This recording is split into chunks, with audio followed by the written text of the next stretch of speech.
dia pergi ke lorong kanan. Kawasan ni salah lah lorong kanan.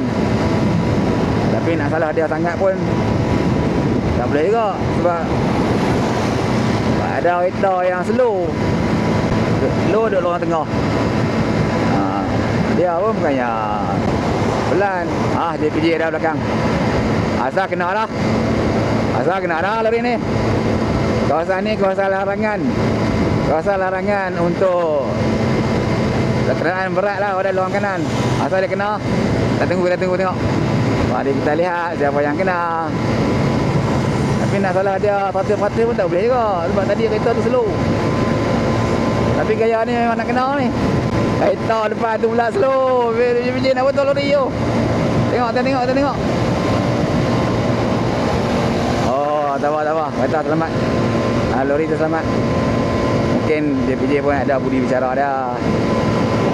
Sebab lori tu pun dia potong kereta yang slow sangat. Bukannya dia memperlahankan trafik. Mantap pagi ni.